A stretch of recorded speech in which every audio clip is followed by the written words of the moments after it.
This is the Mobile Tech Podcast, brought to you by worldpodcasts.com. Now here's your host, Tech Girl, Miriam Joie.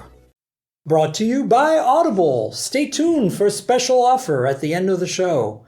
Hi, and welcome to the Mobile Tech Podcast. I'm your host, Miriam Joie, and today is Thursday, December 2nd, 2021, and I'm here in Hawaii at the Qualcomm Snapdragon Summit with Mike Roberts of Qualcomm on my left, and on my right, I've got Anshel Sag of Moor Insights Strategy. Super happy to be here. Yeah, thanks for having us. And in the middle, I have a coffee.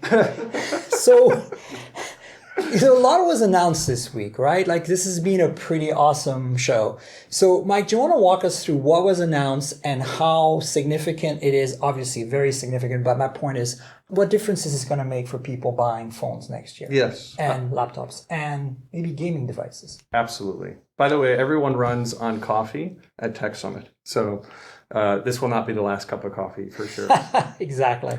So this is actually our 6th Tech Summit that we've done when we officially made it a Snapdragon Tech Summit. So we've been doing this for a number of years. And we've picked this timing, which we think is really important. This timing for this summit is very purposeful in that we want to set the pace for what's going to be happening next year. So what you see now and us announcing, that's what you're going to find in your Android premium devices in 2022. Okay. So as we announced 2 days ago, 8 Gen 1, super excited about this. Me too. The name change has been an interesting one. Yeah, so let's do a tangent onto that. I'm Okay. kind of curious, like, obviously the 8 has been a pretty significant number, right? Yes. And so keeping the 8 made perfect sense. But when you go to just a single digit and adding that gen to it, Yes. for everything. This has actually been a little bit of inside baseball, a long journey for us inside Qualcomm to move to this nomenclature. But really, when you think about it, we started back on 8CX, Right. which was a few years ago. And even on our XR devices, we've used this nomenclature. So even though it seems maybe abrupt or, wow, I didn't expect that, we've actually used it on a lot of our other segments. And what we found through our market research was that what really people looked for was Snapdragon and then the tier of the product. Right. That was, after that, they kind of lost it. Is this a 650 or a 667 or whatever? And I think you also had the issue, and Anshel, you can probably second this, is that, especially in the 600 series, you had some chips with higher numbers that were so old that the performance was really not in line with the numbering, right? And if you didn't keep track of that like we do, like all of us, it became very difficult for the consumer, right? Correct. So the job in marketing is always to simplify, simplify, simplify. And that's what we're trying to do is you need to look for Snapdragon, you need to look for 8. So this is our first one, Snapdragon 8 Gen 1. Next year, I'm sure people will be able to guess pretty good what the name of our product will be. So for Gen 4. Right, exactly. Dum-dum-dum. So for our first tier, Snapdragon 8 Gen 1, very excited about launching it when we are. And we're actually going to start seeing commercial devices here by the end of the year. Before the end of the year, you think? Before the end of the year. So that's pretty exciting for us because typically it's more the beginning of the following year. I know, but it's been like that. I think we've started seeing that. I think, wasn't the Mi 11 last year? That was now just before the end of the year, right? Before, yeah. Yes. In China, I think. And then it came the global version after. Correct.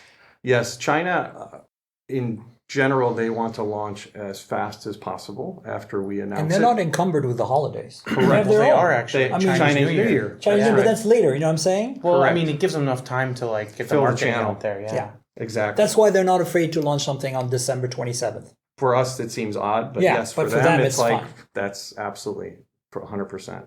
So if you looked, once we announced, you saw all these different OEMs kind of announce, right? Yeah. They couldn't get to their Twitter feeds fast We're going enough. to touch on that with Anshel later. Okay. We have a bunch of, we made a list. I made a list of what to expect from whom. Yes. So, yeah, it's going to be fun. I think what you can expect next year, so for all the listeners, camera is going to continue to blow people's mind. For all of us, and this me included, I know Anshel has much of this too. These expensive DSLRs that we have with phenomenal lenses and optics, of course, physics still works with these great lenses, but wow, just more and more reason of all I need is what's in my pocket. We have this 140-degree wide angle, and it really is stunning in terms of seeing that and seeing what that can deliver. I have in my DLSR really nice lens. It has this curvature, very expensive, and I'm thinking it can't even do that kind of field of view that I can on my camera For now. sure. Right. Yeah. So I think camera experiences are going to continue to up level. I think we're going to see continued gaming come on the device. And for those in the US, mobile gaming is definitely taking off more and more. But I think you need to go over an ocean to really see that it's becoming more of the primary form of gaming. Yeah. So the importance of that for us is it's really turning everything on the phone up to 10, right? Yeah. Your CPU, your GPU, your AI, all the things that we put into it. And then, a lot of people are streaming right from the device as well. So it's kind of the macro case of everything, the superset.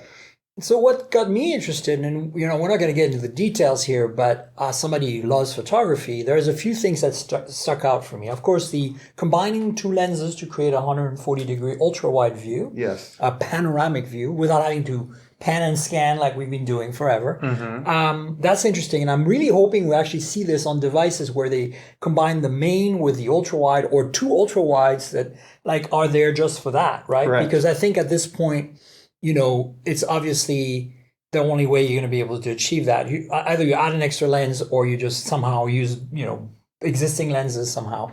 And it'll be interesting to see how we can make that work with color science and whatever to match. But what you guys did was and the demo was very compelling. So the other thing that's got me excited is that you're doing AI now for everything. White balance, yes, exposure, and autofocus. So you're not longer just using essentially, feedback loop, closed loop feedback for the AF. You're actually analyzing the image in real time to make that feedback loop happen, which is really incredible to me. Yeah, the AI performance on the 3As, as we like to call them, it's the reason that the best camera you have is the one in your pocket. I mean, the DLSRs just don't have that. Yet. Yes. I keep telling them they should, right? Maybe. What about you, Anshel? How do you feel about that? Because I know you're a big camera guy like me. Yeah, I mean, the way I look at it is I have carried my camera gear less and less with every generation of flagship phones.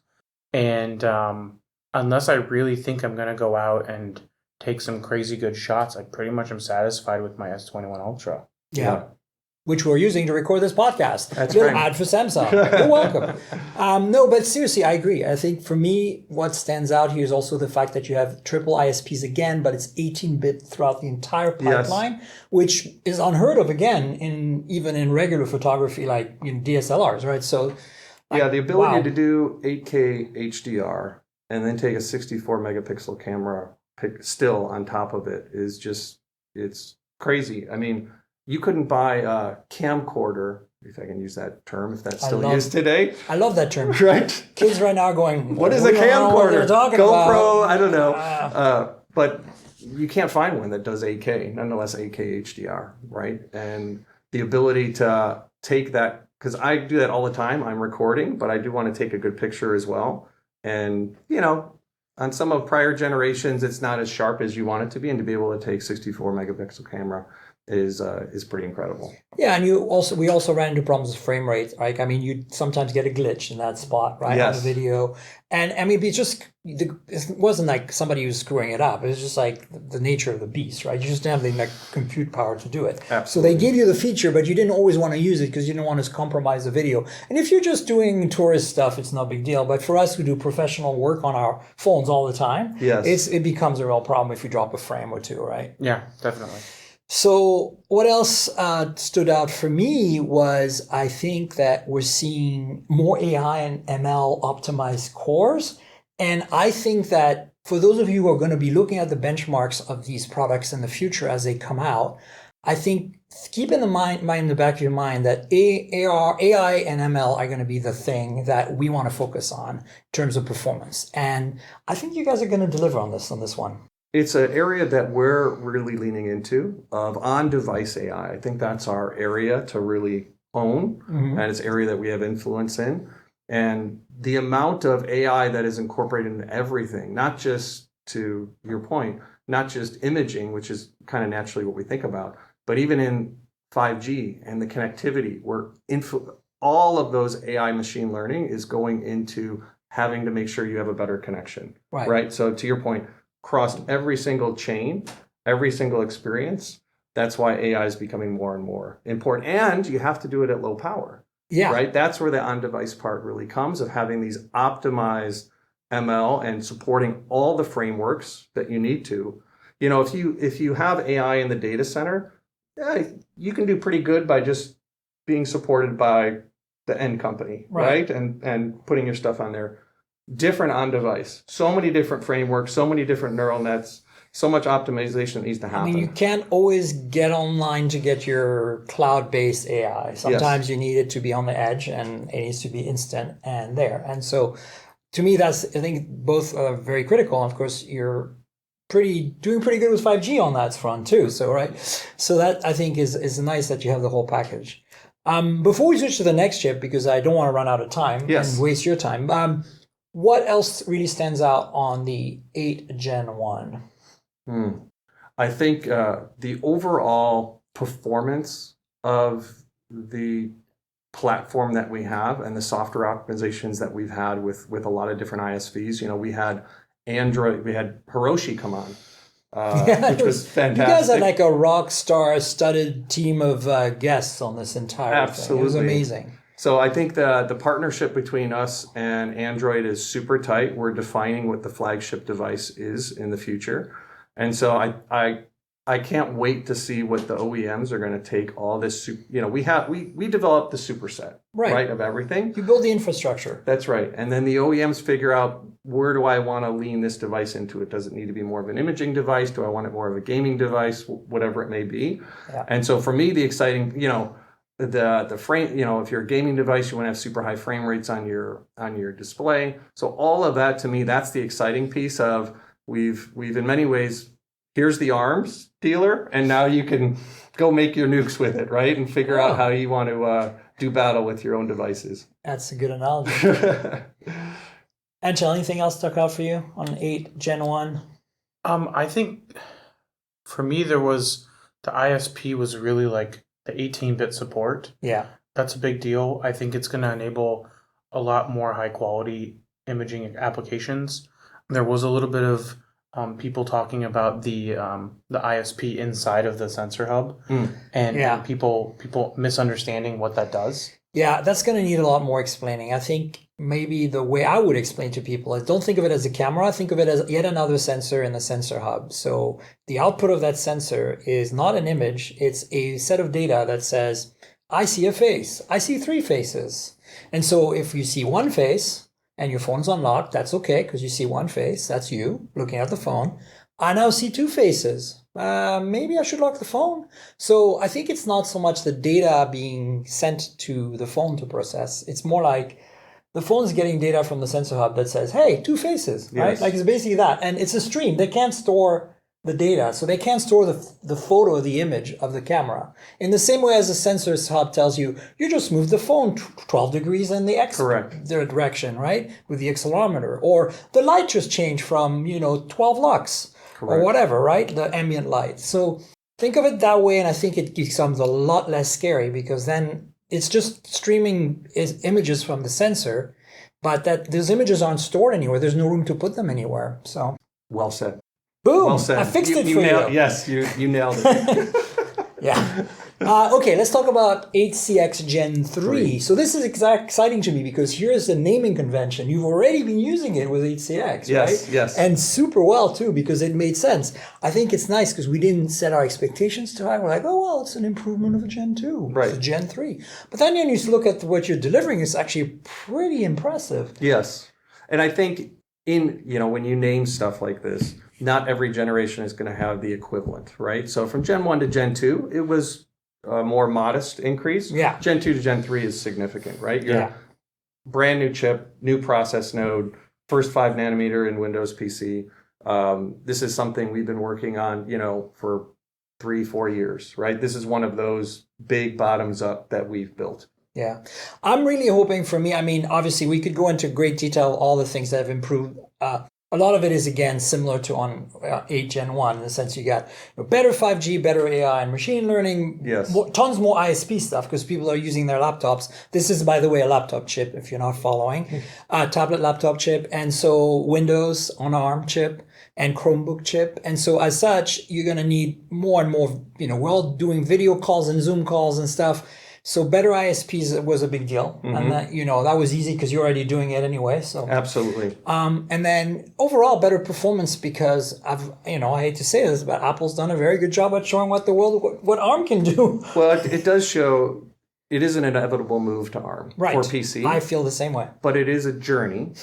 This stuff is always a journey, especially when you've had an ecosystem that's been around for so long. Of course, it's going to take time for the applications to follow. The reason, and you've heard Cristiano say this, it's different this time, is one, we've been doing this for a few years, and what a lot of the people don't see is the hard work that's being done in the background with all the application developers and all the ISVs. Yeah. And Microsoft now with Windows 11 supporting x64 emulation Finally, and natively, and more applications coming natively. So I think all this starts aligning in this time frame where it becomes a much more compelling experience for all the, really when you look at it, and maybe your listeners here are in the upper echelon, but what do most people do? It's like, okay, well, I do email and browsing and, I do productivity and I do some maybe light gaming and all of this kind of stuff. We did talk about gaming this time. Yeah, we did. Where in prior times we've not been talking about that as much. So, this GPU is a brand new GPU in it, so we're very proud of it. And the amount of AI that we're doing and working with Microsoft on is just, you guys just saw the tip of the iceberg this time with that noise. You guys see that noise suppression demo? Yeah. Yeah. I mean, I've always been, and I don't know how you feel about this, Anshel. You've been to Computex with me many times, and we've seen this. I remember when you demoed 835 as a compute platform. Yes. Right? This is how long? Yes. So I'm on board. I've always been on board. This MacBook Air that's recording is an M1 MacBook Air. I've been waiting forever for an ARM-based Mac. The point for me is that I've been a little kind of hesitant because Microsoft hasn't really been pushing enough in the direction. I think you guys have created the infrastructure, but the roads are not quite getting built. Correct. Although it's starting now, right? But I think that's the big thing. And Chrome OS, I think, is a good candidate here, personally, because I'm a big fan of it. But I feel like if Microsoft can finally understand that this is the way they need to be, as serious with that as they are with Intel stuff. Yeah. I think then we're going to be okay because you guys are going to continue developing more and more infrastructure, right? Absolutely. Do you feel that's that way too? Yeah, I think the one thing to consider is that Windows 11 is a big departure, and I feel like it may have come out a little too soon, but it also couldn't have come soon enough. In some ways, yeah. Yeah, so it's one of those things where I agree with you that Microsoft simply needs to take it more seriously because they've been kind of hesitant in the past, and because of their hesitation, the rest of the market wasn't really going after the ARM opportunity because they didn't think that Microsoft was going to really take it and then seriously. the OEMs are taking this wait and see position as well, right? So it's a challenge, but I think that if you continue delivering the infrastructure that I said, they will eventually come. You're building the baseball field right now. Yeah, and I know everyone likes to compare to Apple, and we've said when they came out with M1, this validates our strategy, right? It validates our strategy to move PC to ARM. And so I think, honestly, it's good for the entire ecosystem. The user experiences are going to be significantly better. So we're super excited to have 8CX Gen 3 come out at the beginning of next year. And they don't have 5G on their MacBook Airs No. yet. Although you could provide that. We could. Like you do with their iPhones. We could. But We're ready to answer the call. Yeah, there you go, folks. So the third thing that kind of I felt came out of nowhere and got me really excited because I used to work in video games years ago, making games as a developer, was the G3X Gen 1 chipset or SoC. And maybe you can elaborate, where did that start in terms of architecture? I haven't dug deep enough into the nitty-gritty technical detail, but maybe for the audience, let us know. Is this an offshoot of 888? Is this an offshoot of 8 Gen 1? Yeah. Or is it completely bespoke? Yeah, I think that everything at Qualcomm is a journey, right? We always think long term.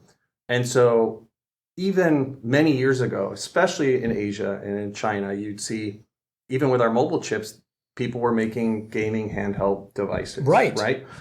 And what we saw was a market for it, but also in talking to our OEMs, a reference design need for it. Right. Because it's just not about taking mobile and putting it into a different form factor. There's a lot of other things that go into that in terms of I/O, in terms of audio capabilities, in terms of active cooling, as we showed. Haptics, right? It's a different form factor. It's a different user experience.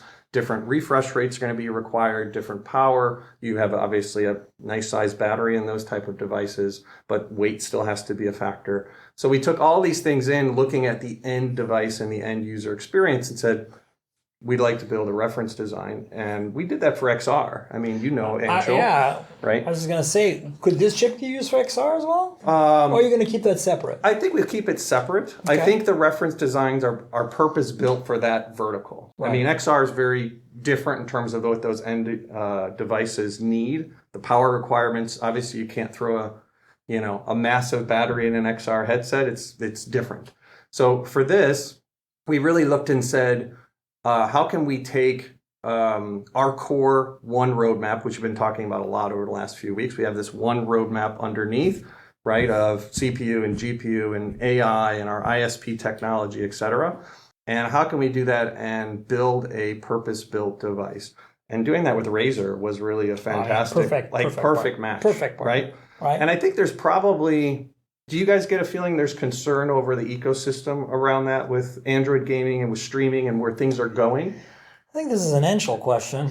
So I have an answer for that, but I'm curious what you guys think. So I think that Android gaming has always been, it's been the biggest growth opportunity for developers in the last 5 to 10 years, right? Bigger than console, bigger than PC. But it's always had this reputation of being something that is casual and something that isn't really that high fidelity. And over the last 5 years, it's become much higher fidelity, much less casual, much more competitive. Mm-hmm. And people start taking it more seriously. To your point, in Asia specifically, like in China, you have esports, mobile going on crazy. You have people, multiple Chinese OEMs building smartphones specifically for gaming, as well as all the attachments. And it's gotten to the point where, I'm seeing, tier 1 game developers in the US launching mobile titles and being successful, like Call of Duty, and like the new Rocket League that just came out this week. So I think that there's a clear appetite for high fidelity, competitive mobile gaming. Because ultimately, if you don't have the Android game on your device, there's now a filler where you have cloud gaming, like Xbox Cloud Gaming, where you can pull in, AAA console titles and be able to play them. And I did get a chance to play them on the G3X device, and it's just a great experience. And ultimately, it just needs to feel the same as if you were at home playing on your console. It does, and because you can choose and pick and you don't feel isolated by just the Android ecosystem, I feel like it has way more legs. Yes. I'm curious, because we have to wrap up with you because your time is valuable, but I'm curious, where do you see, like you said, this is a development platform right now. Yes. Do you see this chip actually ending up in some sort of handheld gaming devices going forward from manufacturers beyond Razer's developer system? Right? And do you even see it maybe on specialty gaming phones? Like imagine a phone like the new, the Red Magic. The Red Magic 6S Pro. Right? Imagine a phone like that, but with that chipset, with better haptics, a little bigger, a bit heavier, but people can do both things, Absolutely. Yeah. I mean, that's for to your point, yes, the partnership with Razer made a lot of sense for this out of the gate, but the point of reference design is for the entire horizontal ecosystem, right? So whoever wants to take it, we are happy to support them to incorporate in their device. And to your point, you may start seeing devices that are more gaming handheld first, but phone second. Right, exactly. Right? Whereas today it's more phone first, maybe Correct. So I think there's an opportunity for that as well. So like essentially the Nintendo Wii, but with a different platform in terms of hardware and software. Yeah. But in different form factor from different OEMs. I mean, this is the fun part for us of seeing what people innovate with. Right? Yeah. So we're not putting a box around it.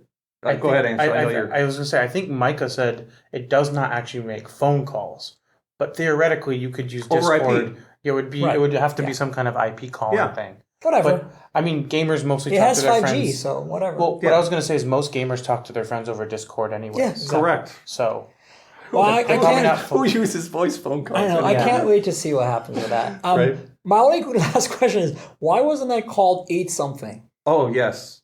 So we use 8 very selectively. And so we use 8 obviously on mobile. And then we used 8 on compute to begin with because we had 835, 845, right. and then we moved up to 8CX. Yes. Right? This was similar to XR. In that XR, we have XR1 and XR2. Got it. If eventually we have an XR3, there'll be an XR3, right? So same thing. It's the same tiering idea of G3 is our top tier for the gaming. And then the X nomenclature is actually the top variant of that tier. So this is the top of the top is we're launching first. So it's kind of like 8CX. We launched that first. That was the top of compute. Same type of thing. G3X top of gaming. You heard it here first, folks. There you go. We finally got an answer to the mystery that was G3X Gen 1.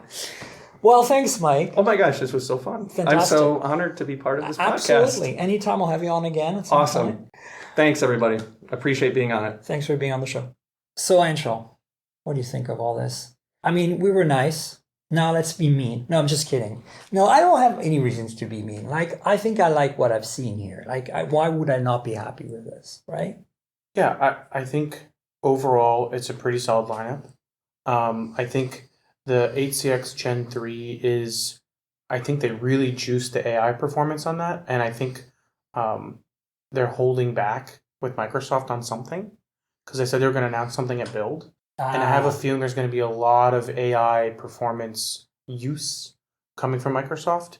So I think that's going to be an interesting thing on the PC side because I feel like the PC has really been neglected on AI. For sure. Compared to the smartphone. Yeah.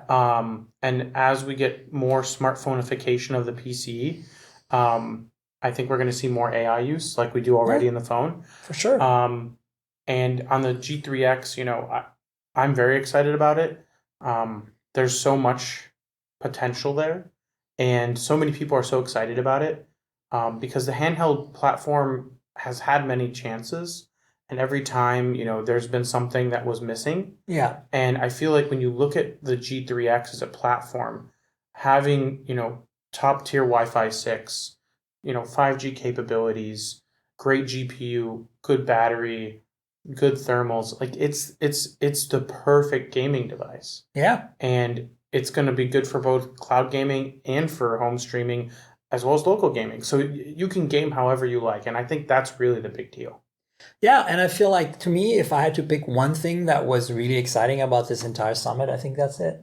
Even though I'm not, even though I worked in video games, I'm not a hardcore gamer, but I do appreciate what they're trying to do. And I think it's going to open a whole bunch of doors for a lot of people and in a segment that is growing so rapidly where I think this is needed, Well, yeah, I mean, if you look at the Switch, right, they sold, 60 million now. I think they're at somewhere around 60. And that's the only device in that category. Yeah. So nobody really knows how big the category will be I know. because there's only been one device. Right.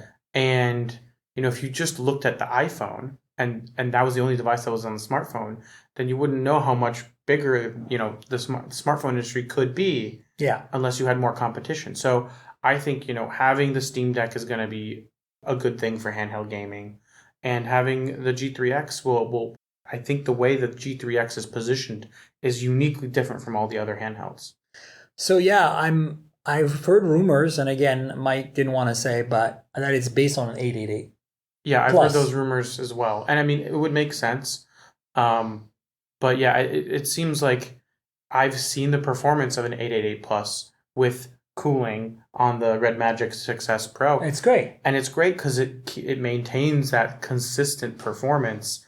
And I'm sure they have much better cooling. Oh on the yeah, G3X. So of course. And ultimately, I think the big deal here is sustained performance and long gaming sessions. Yeah, You and game as you long can as put a want. slightly bigger battery if it's got grips, right? Like the device. Some people are not going to want devices with a grip, though, and I think that's why I was curious if we would see maybe phones with that chipset, but apparently without cellular.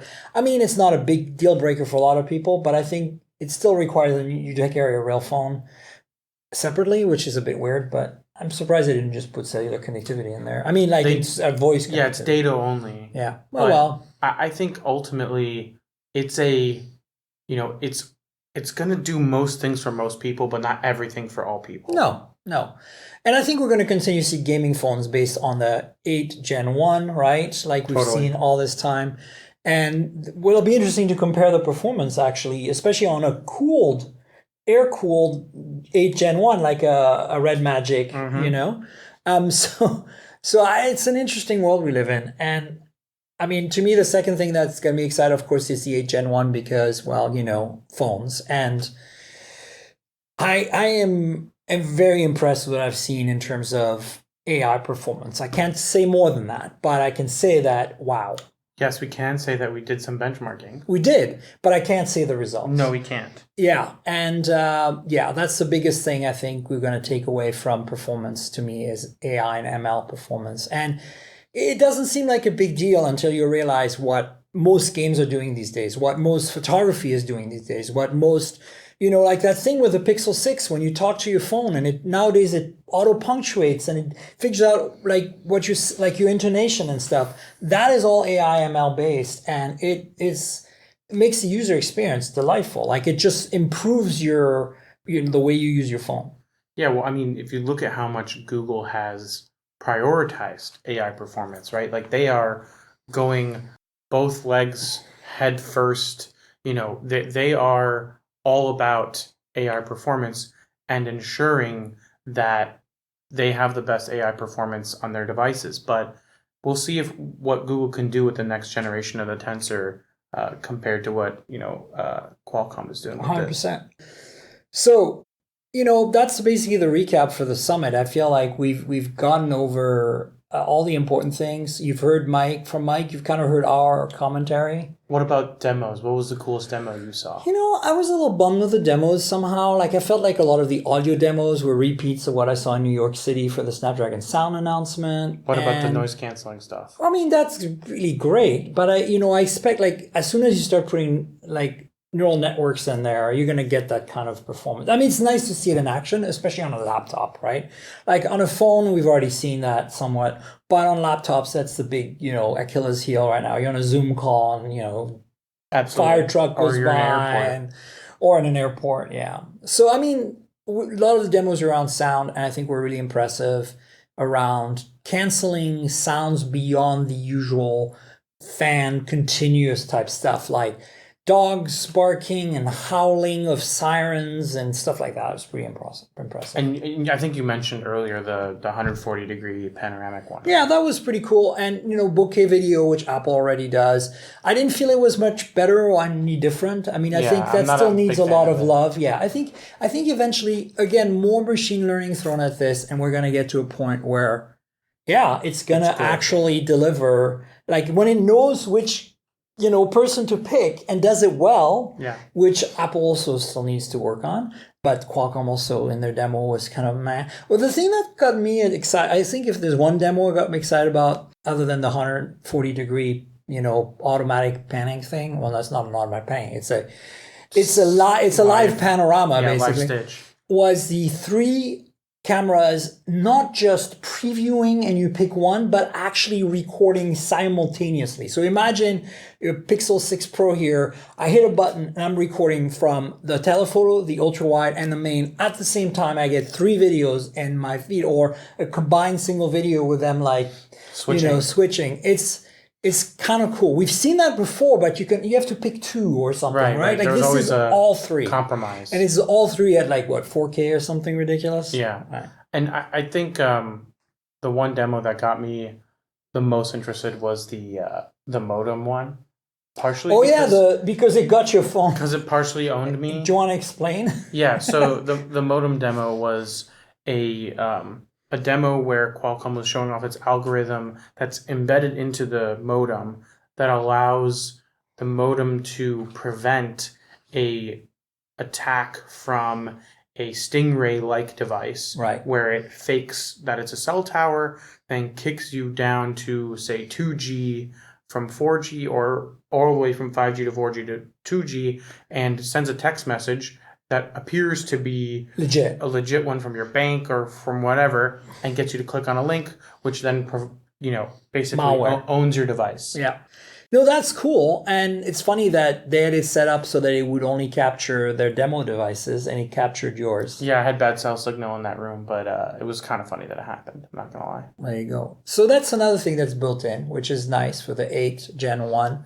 You are less likely to be hacked that way, which is good, because obviously that's becoming more and more of a problem, apparently. Yeah. I wasn't aware how big of an issue it was. But, okay, let's talk about we've kind of talked about how we like and what we didn't like in terms of, I shouldn't say that. We talked about what our order of, for me, it's definitely G3X Gen 1 first, and then 8 Gen 1, and then the HCX Gen 3 is really exciting. But I feel like until the OEMs and Microsoft really get their, things together to make it work, it's just not going to be there. Not in the way my MacBook is right now, super tightly integrated with all that AI stuff and, hardware, software, all happy together, right? And that's the nature of vertical versus, horizontal. And as I said, I think we can't be mad at Qualcomm for this. They're providing infrastructure. I think we can be mad at Microsoft to some extent. I hate to say it. And the OEMs, it's the other thing is 5G on laptops, as you know, is a deal breaker. But we were talking about this. Were you there? Where they really need to provide 3-month free, kind of like you do on a Tesla, right? Absolutely. Like you buy a car Tesla's nowadays. a year free. Well, it's gone to 3 months. Oh, really? Yeah. Wow. Yeah. It's been a while since I've got my Tesla. It was when I got my original Model 3, it was forever free. Right. And then it went to a year free, and now it's 3 months free. But the bottom line is it's only $9.99 a month for all you can eat data after that. And now, that we picked the Tesla here because they're the only ones who have like Netflix and video kind of streaming in the car that you can use while you're charging. Like if you have like a Mercedes EQS or, any other kind of electric car, it has LTE connectivity, but it doesn't use it for that kind of level of data. So if you pay $9 a month for it, it's just for basic stuff, right? Like maybe you nav, or maybe at most you're doing Spotify, right? Yeah. And that's compared to like Netflix, that's nothing. So I think Tesla is a good example of a company that only charges you $10 a month for a lot of data you're going to use. And I want to see this with those laptops. I want to see like you buy this 8CX Gen 3 laptop from ASUS and you get 3 months free on, whatever carrier deal they have, right? I was going to say, I would hope that the carriers would want to fight for that 3-month deal. Correct. Because then when that 3 months is over, the customer's happy with their experience, they're going to immediately renew for whatever term that they want. Or to some other person's point, what we were discussing yesterday, you could do it by data amount, or you could do it by month or day, or you could just attach it to your monthly plan. Yeah, and that would be actually what I would like to see is what even maybe some OEMs getting into it, like Tesla. You don't pay AT&T, even though that's what they use. You pay Tesla. And so make it so that I pay HP or ASUS or Dell. And then when it's over, they give me a choice. They continue paying Dell. This is your monthly fee. And then, here are the other ones. And hopefully they can fight with each other at that point, right? And then if it also makes sense, if you already have a plan with someone, you can tuck on, right? Like T-Mobile is only, $5 a month or something like that to tack on a data line. It's really cheap. It depends on the plan. Right, but it's really cheap, right? Yeah. So maybe you want to go with that instead. Like I think this would incentivize people to get them going on 5G connected PCs in general, but specifically the ECPC, the Windows-based, ARM-based machines we're talking about for that chipset. Mm-hmm. So we'll see. So we have a list of phones that are supposedly gonna have. And I tried not to blurt it out when he mentioned Xiaomi, because I have a feeling that they'll probably be the ones who announce first. Yeah. So here is what TechRadar wrote. It's one of the many people, but I want to give James a nod. James Peckham at TechRadar, who I work with indirectly because I write car stuff for them. So here they are: Xiaomi 12, because it's not Mi anymore, right? They don't say Xiaomi Mi number, it's Xiaomi number. They dropped the Mi now, starting with the Xiaomi 11T, which wasn't the Mi 11T. Anyways, complicated. Then we've got OnePlus 10. Or simpler. Simpler. I find it sounds weird to me. OnePlus 10, Oppo Find X4, Realme GT2 Pro, and then we've got the Moto Edge, whatever the new version. Again, don't get too excited if you're in the US, because the Edge in the US is always watered down because of Verizon, and Moto being stepped all over by Verizon for some reason. But so which one do you think is going to happen first? I'm calling Xiaomi. Yeah, Xiaomi for sure, because Xiaomi is always first. And also they have a really good relationship with Qualcomm. But they're always first. But the only way you get first is by having very early SoC. Do you remember when the Snapdragon 780 5G 5 nanometer chip came out before the 778 5G 6 nanometer chip? Mm-hmm. And only one device in the entire world had it. It was the Mi 11 Lite. And it's essentially a bespoke chip for Xiaomi that's a little bit more expensive to make because it's 5 nanometer and a little more efficient because it's 5 nanometer than the run-of-the-mill 778 6 nanometer. But it's the same chip, essentially. Mm-hmm. So I remember when it came out, like Qualcomm was really kind of skittish about telling us like what this chip was about. They're like, just ask Xiaomi. And then Xiaomi be like, it's just another chip for one of our phones, and then and then I never saw it pop up on anything else. It might be on one or two other phones, but it's like 778 gets announced. I tell Qualcomm, I'm like, hey, what's the difference? They're like, one's 5 nanometer, one's 6 nanometer. I'm like, you made this for Xiaomi. I see. And I think this is exciting because it shows the way things are going. I think that we're going to start seeing, in the same way Samsung's making the Tensor chip for Google, I wouldn't be surprised if Qualcomm starts white labeling some chips.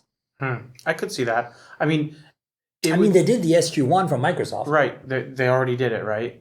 I think the interesting part is Xiaomi continues to grow in size. Mm-hmm. And I think their influence is what allows them to have that kind of a relationship, and they're very committed to Qualcomm, right? So I think that's a big part of it.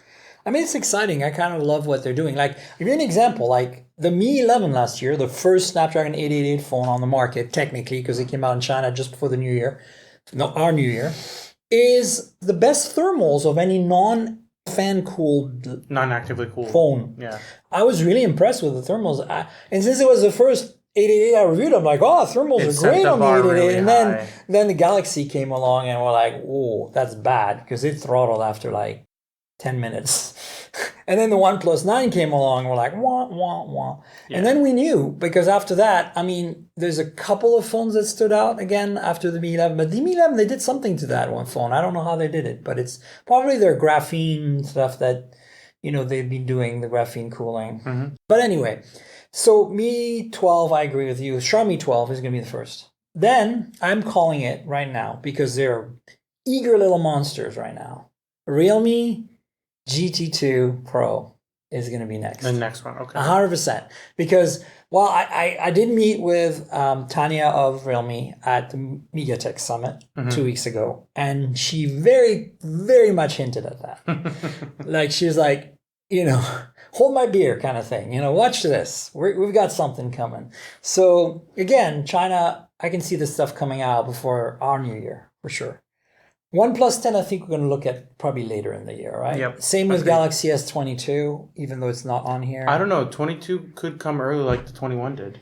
No, it'll come early, but not I'm talking not like December. I think we're going to see the Moto as well. I'm going to see all these in December, January, like for sure. And I think we're not going to see the S22 in January this year. I think we're going to see we're going to talk about this, but I'm going to see the S21 Fan Edition at CES. And if we see the S22, it's going to be like early February, maybe like they did the S20, remember, in SF. Oh yeah, I remember that. That was right before just before COVID hit. Yeah, that was my last press event before the pandemic. So OnePlus 10, I'm expecting February, March, maybe around Mobile Congress. Same with S22. Same with Oppo Find X4. I mean, I don't really see why Oppo would launch this sooner. It would be the Find X4 Pro that we were interested in anyway. But with Oppofication of OnePlus and them being tighter together than ever, I would be surprised if those two phones are not too radically different. I mean, they weren't too radically different last year, Right. other than the microscope camera and the Find X3 Pro being generally a better phone. But that's because, I don't know, OnePlus kind of like didn't do a very good job with the 9. Well, the 9 in particular, but the 9 Pro was solid. Yeah, I like the 9 So Pro. the 9 Pro is solid. Okay, so what else do we have? Moto Edge. So we need to talk about that because I think, here's what I'm really hoping. I've had lots of conversations with Doug at Moto about this, and I don't know if you have, because you're an analyst, you talk to them all the time, to everyone.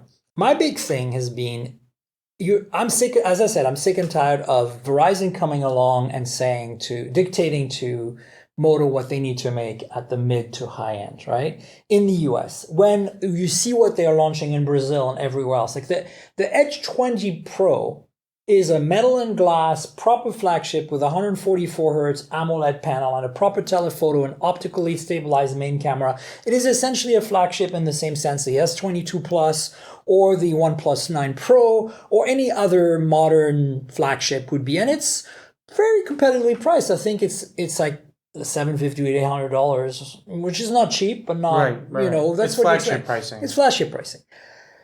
And here comes along the Edge for us, which is like 144 hertz LCD with massive bezels and a chin, all plastic build, no IS on the main lens, no telephoto. And you're like, and then they price it $700 on Locked and $500 on Verizon. And you're like, come on, guys. Like, I know they didn't succeed. They didn't do well with the Edge Plus last year. Like, it didn't sell. They don't want to say that, but we all know it didn't sell. But it doesn't mean they can't be persistent. They've already clearly done these phones for the rest of the world. So please, I know this is the Edge that we're expecting with this 8 Gen 1 chip is a China Edge. Mm-hmm. But please, if you're listening, Moto, do us a favor and give us an Edge, 30 or whatever, that is Pro, that is like worthy of, the US. And sell it unlocked as well as under Verizon, Or give Verizon a cheaper version just for them. I mean, I think there's also the whole millimeter wave component of things. That's fine. Like Pixel 6 has millimeter wave, iPhone has millimeter wave, Samsung has millimeter wave. There's no reason this can be an unlocked phone with millimeter wave. So, and I don't see why they wouldn't design from the get-go to be millimeter wave capable. Maybe that's the problem. Maybe the Edge 20 was just a 5G phone, sub 6. I don't know. Anyway, so that's kind of like what's going on with upcoming phones. Now we have some news items. Let's see. There's not much going on in the rest of the world here. Honor 60 was announced. Did you have a look at that? I did. Have you looked at the 50 before that? Are you aware of the 50? I'm aware of the 50. So and they look very similar. I know. I'm trying to figure out and also the same chipset, 778G. Yeah. So I'm like, what is different? So The Verge has a good article here, and I'm just trying to get 108 megapixel main camera and 50 megapixel ultra wide and macro. So much better camera system than the 50.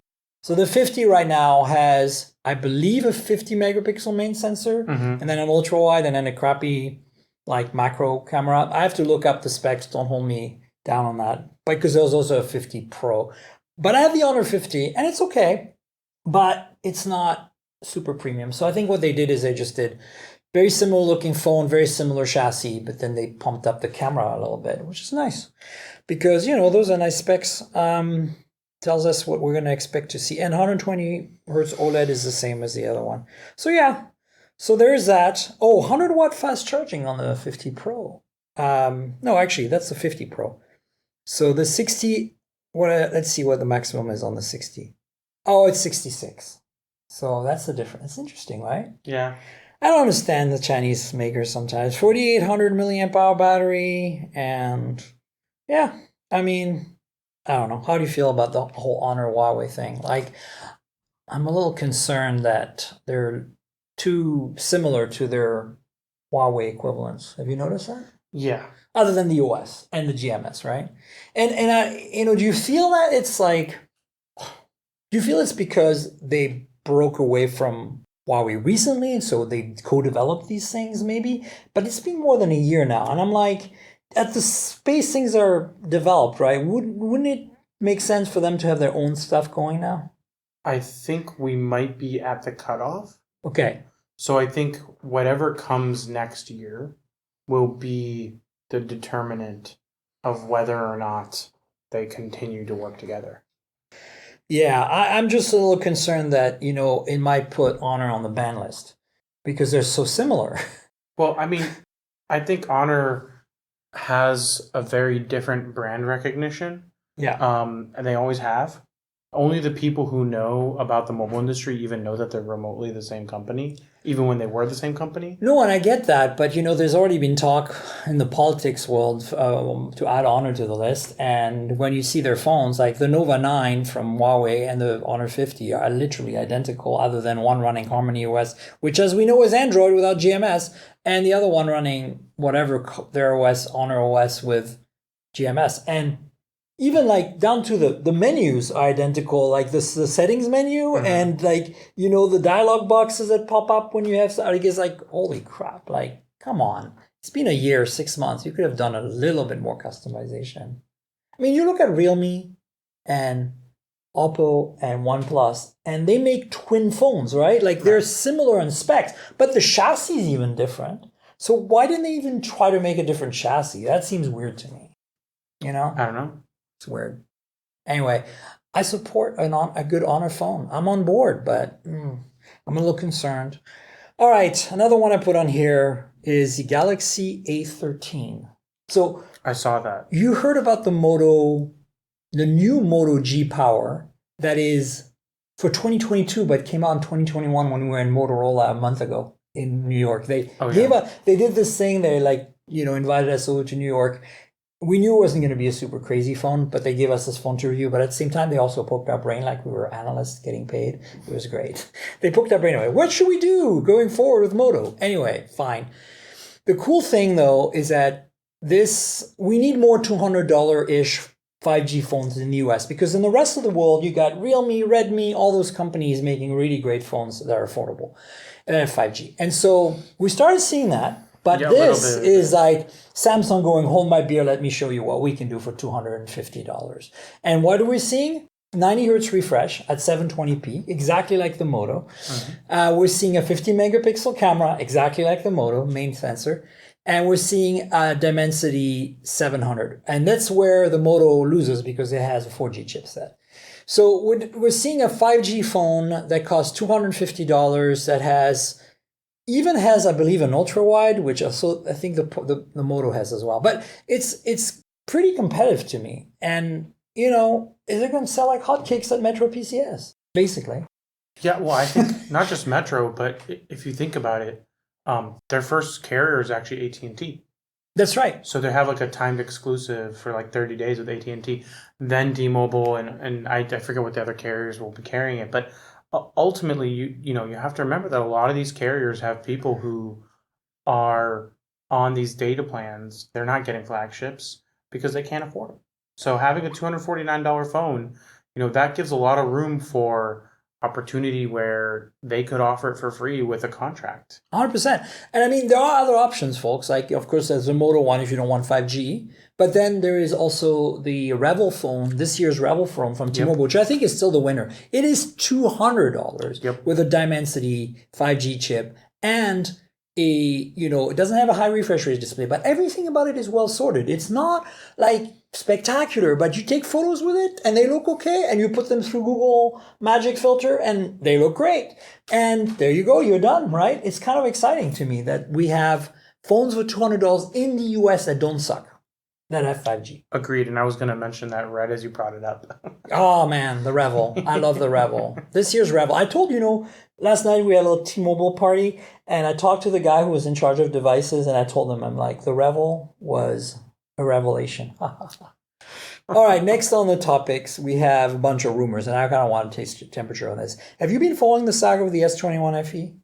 It's kind of like an on and off relationship, like a soap opera. It's one of those. I'm your best friend. I want to have a relationship. Oh, I'm done with you. I don't like you. I hate you. I'm going to look away. Then I'm back. It's one of those things where I've just stopped paying attention. You're like, I'm jaded. I'm done with this. I mean, I have, but I normally wouldn't care. But the S20 FE was so good for the money. And now we have the Pixel 6 that is so good for the money. So it's a question of last time when the S20 FE came out, it was out OnePlusing OnePlus, right? It was better than OnePlus 8 for cheaper. And now this could hopefully be better, maybe be better than the Pixel 6 for less. Will it? And that's the question. That's why I'm paying attention, because I think it could be one of those pivotal phones for the audience I have, which is early adopters, tech-savvy audience. They're looking for a really affordable flagship that checks all the boxes. And so I've been following it because I'm like, I'm kind of hoping they'll do it. But now the latest rumors are it's going to launch at CES. And now I don't have anything to substantiate that, but I wouldn't be surprised. I haven't heard anything in terms of CES. But I will say that like I feel that the FE also has, because of the success of the 20, has a high bar. Yeah, but they can meet it. It's just a matter of pricing, right? It's a matter of wanting to be able to sell it. Like, we know the specs have leaked already. We know it's essentially an upgrade to the FE20, S20 FE with just like a Snapdragon 888, and it's plastic back still, but it has the same camera system, like which is a triple 12 megapixel with decent specs, OIS on the telephoto and the main, it's a 3x telephoto. That camera system is rock solid. It's just like, it's kind of like the Pixel 5a. It's not the latest sensor and lenses, but it'll do just fine. Great for And it's got wireless charging, and it's got 5G, and it's got everything. So if they can make it, crazy idea, $550 undercut by $50 a Pixel 6. Oh man, like how hard is it going to be to recommend that stupid Moto Edge after that? Like, you know? Yeah, I don't know. I'm excited about it, though. I feel like we need more affordable mid-range-ish pseudo-flagships. Well, especially since all the guys who were in that space moved up. Yeah. Right? So, And then the rumors are the Galaxy S22 and 22 Plus, we now have some camera specs. So let me bring those up, because 50 megapixel is, I believe, for the main sensor, which is really interesting because, and also no more of that 64 megapixel 1.1x fake telephoto BS. So this is Android Police reporting. I think it was Ice Universe leaked it, right? Yeah, as usual. So it would have a 10 megapixel telephoto 3x optical with OIS. Nice, not bad. I like the 3x on the 20. Yeah, very solid. And then it would have a GN5, which is slightly lower than a GN2, 50 megapixel main sensor. So there you go, a new more affordable version of the GN2, which is already a detuned version of GN1. But that's fine. For that kind of device, I think it's perfect. It's probably way better than 12 megapixel they've had all along in there, right? Sure. I mean, you know, there's a huge jump between the S21 and S21 Ultra because of that 108 megapixel sensor. But that thing is massive and expensive. Right. And so give us something in the middle somewhere, right? And that's what they're doing. And then let's see, what does it have for the ultra wide? That's the other thing that I want to know, because that would be exciting. 12 megapixel ultra wide and shared with the 22 Ultra. So there you go. That's kind of a bummer. I was kind of hoping the S22 Ultra would bump the ultra wide to a 48 or 50, because, you know, we've seen that on the Oppo and the OnePlus, and holy crap, it makes a difference. And honestly, I never touched the ultra wide on my 21 Ultra. Rarely. Like, we're recording with it right now. I know, but I rarely use it. For video, it's great. It gives you that GoPro vibe, you know? Absolutely. For photography, which is mostly what I do, I'm mostly at 1 or much more zoomed in. Yeah, that makes sense. And, you know, I feel like with all the telephotos now that are more than 3x and sometimes even way more than that, like the 10x, it's really like a game changer, right? Totally. And so, I don't know. I hope they do something interesting with the optics in terms of just improving clarity and resolution, because there's definitely room for improvement on that.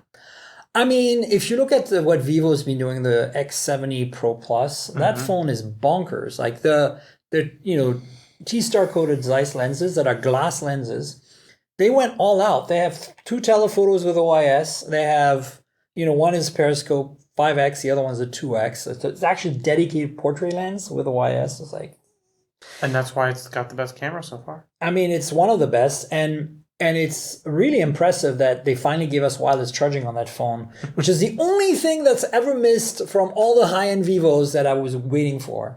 So yeah, I don't have one yet. I have the 70 Pro Non Plus, which is almost the same T-star coating, blah, blah, blah, glass lenses, but it doesn't have OIS on the portrait 2x. And it's got the f-stop on the GN1 sensor is f1.8 versus 1.6 on the Pro Plus. But it has the same 5x telescope. And it has MediaTek Dimensity 1200 and no wireless charging. Anyway, Sean, if you're listening, I need a 70 Pro Plus. Hook me up, please. Last time he sent me both. This is funny. Vivo did the X60 and the X70 within 8 months of each other in 1 year. And I was like, dude, you sent me the two X60s, why the Pro and Pro Plus? Why didn't you send me both X70s? Now I'm like jonesing for the Pro Plus, which is finally the first one because it has wireless charging too, and OIS. They never had OIS on the portrait lens. For some reason, they're like, oh, it's only 2x. You don't need to be stabilized for that. And I'm like, what the hell are you drinking? Like OIS all the time on everything except maybe the ultra wide. OIS all the things. Exactly. I remember when HTC did an OIS on the front camera. On the HTC 10, I want to say. It was a deal breaker. You could handheld like this and walk down the street, and it was super steady. Like I know you can do that in software nowadays because you can crop a giant sensor, but it's easy. Come on, OIS is a par for the course these days. That's the problem I have with a lot of BBK group phones. None of them do 4K 60 with the front camera. Now, I'm not saying that it's something I would need and use, but when you see that the iPhone SE for $450 right over there's one behind me. It does 4K 60 on the front camera. Like, hello? I don't know. Speaking of which, we talked about it last week. We're done with the topic, so I'm just like ranting here. But have you seen what Oppo's doing with the Reno 7 series this year? No, I didn't. So they did 3 Renos this year, 5, 6, and 7 in 1 year. Like this is getting ridiculous. They're coming out with them every 3 months now. I expect the Reno 8 to come out in February at this point. But the 7 is cool because they're going away from the plastic build that they've been doing with the Renos. And it looks like the 7 Pro has a slab-sided design like the iPhone 13. Metal and glass. And I'm sorry, but that's super cool because I'm sick and tired of phones being made of plastic at the mid-range. Like sure. I know that a lot of you put your phones in cases and I get it, it's fine. And I do too. But my point, it's nice to know that somebody's making a mid-range phone that's like $500, $400 that has really feels premium in your hand when you touch it. If you choose to have it naked, you can. Whereas like the kind of plasticky thing is not my thing. What I had recently experienced because I was here was the IQ phone with the gigantic fingerprint sensor on it. Oh, yeah. I had never gotten a chance to try that out because it doesn't come to the US at all. Right. And it was the first time I experienced single fingerprint enroll, where it's a single tap to enroll your finger. Yeah. And you don't have to play with the phone. It's cool, right? It's unbelievable. And again, this is another sub-brand from the BBK group. I know, that's why I brought it up. I have an IQ 7, which doesn't have that feature. But it's a really nice phone. Like, again, Sean hooked me up because IQ and Vivo are kind of the same. But I think I'm really liking what we're seeing coming out of Xiaomi and BBK Group lately. I feel like, I got the Poco, the M4 Pro 5G in my pocket right now, which is like $220 5G phone, $230. It's so good. It's so good. It's like basically what we're talking about with the A13 from Samsung. Right. It's got a 50 megapixel sensor, high refresh rate LCD, a Dimensity 800 or something. And it's so cheap. I'm just like, what? Stereo speakers? Oh, it's got the same Taptic engine as the super high-end Xiaomi phones. So linear motor, feels super nice, like an iPhone does, or a Pixel, or a Samsung. Well, you have to go high-end Samsung. But yeah, haptics have gotten so important to me. I go to cheap phones, that's the first thing I notice. Yeah, it's the unsatisfying little buzzes. Anyway, we should wrap it up, folks. Anshel, do you want to tell folks where they can find you on the internet? Yeah, I'm all over the internet, unfortunately. Everywhere. But I'm mostly on Twitter at Anshel Sag. I'm also on Instagram at Anshel Sag, and I'm also on TikTok at Anshel Sag. I write for Upload VR as well as Forbes, and you can kind of find me in your local Android blog or tech news publication quoted fairly often nowadays. I didn't know you were a TikTok celebrity. Is this a new thing? I'm not a celebrity. I have not gone off or viral on TikTok, but I do post TikTok videos because there's a lot of people on there who don't know what they're talking about, and I want to make sure there's at least a few people on there that do. You want to be the voice of reason. Yes. Good luck with TikTok. I know. It's going to be a hard one. Folks, you know where to find me on the internet. I'm at Tankgirl, that's TNKGRL, on both Twitter and Instagram. So if you want to chat with me and Anshel about this podcast, hit us up on Twitter at Tankgirl and At Anshel Sag. there you go. And then if you want to see pretty pictures of phones, pretty pictures of cars, and cars taken with phones, and phones taken with phones, everything's taken with phones, go to my Instagram and check me out there at Tankgirl as well. There's a couple of YouTube channels you should subscribe to that are related to the podcast. YouTube.com/Mobile Tech Podcast is the main channel, mostly unboxing videos, some hands-on videos, and basically the phones mostly, and some audio stuff. I like, audio a lot, so you get some of that as well. And then there's youtube.com/Mobile Tech More, which is kind of like the channel where we put the meta stuff. So you get like car tech, home tech, accessories, and travel tech. We love the travel, so there you go. So this is a new channel. We're kind of like slowly growing it. So subscribe to both channels, like both the videos on everything. Click the notification bell and comment. Tell me in the videos what you think of what we're doing, what you'd like to see. And if you want to comment about the podcast on there, go nuts. I'll answer. It's fine by me. I don't care. It's great. And then finally, the podcast lives at mobiletechpodcast.com. So you can subscribe there. There's an RSS feed. We're on Google Podcasts, Apple Podcasts, Pocket Casts, Spotify, everywhere you can find good podcasts. If your app lets you rate or review the show, please consider doing that. It really helps people discover the show that way. Or if you're here, for the first time because Anshel's on, please subscribe. It'd be great. Also, we have a Patreon, patreon.com/Tankgirl. That's patreon.com/TNKGRL. You are listening to this podcast most likely, but for those of you who want to watch the podcast on video, there is a tier for that on the Patreon. So I do a recording every week of the show, either in person or remote, and you get to see a video version early on before the audio version is published, generally a day or two before. Less edits, it's a little more raw, a little more personal. And if you want to get that, there's a tier on Patreon for that. There's also a Discord server you can join through the Patreon, so check that out. I want to thank John F. I'm not going to say his last name, but John joined this week, and I want to thank him for that. It was pretty awesome. And also, I want to thank all the other patrons for being there. You guys are making it easier for me to do this show every week, so I appreciate you, and I appreciate those of you who will be hopefully joining soon. So patreon.com/Tankgirl, patreon.com/TNKGRL. Check it out. Don't miss out. You'll love it. And those of you who prefer donating another way, there is a PayPal link in the show notes. You can click through there and make a donation. Bada boom, I get a cup of coffee. Awesome. Love that. Thank you for doing it. Finally, I want to thank our sponsor, Audible. Audible's been with us forever. They're wonderful. I love books. I don't know if you love books. I'm a member. Yeah, there you go. Well, so if you like books, but you don't want to necessarily read them with your eyes, you want to listen to them with your ears, Audible's the way to do it. I travel a lot and I'm driving oftentimes, or my eyes are tired because I'm sitting on my little computer writing all the time. And I'd rather listen to a book being read to me than read it, even though I love books. So Audible does that. And it's got a ton of books to choose from. A lot of books are read by the authors. It's got podcasts. It's got short stories and short form content. It's just wonderful. So, help me out, help them out, and get a free trial, 30-day free trial. You get to keep a book at the end, whether you stay or not. Hopefully you'll stay. I think you'll love it. Check it out. audibletrial.com/mobiletech is the URL. audibletrial.com/mobiletech. I want to thank Audible for being our longtime sponsor, and thank you, Anshel, for being my guest yet again for the nth time. Thanks for having me. It's always fun. Absolutely. We'll have you on again at some point in the future, and folks will have a show next week, so stay tuned for that.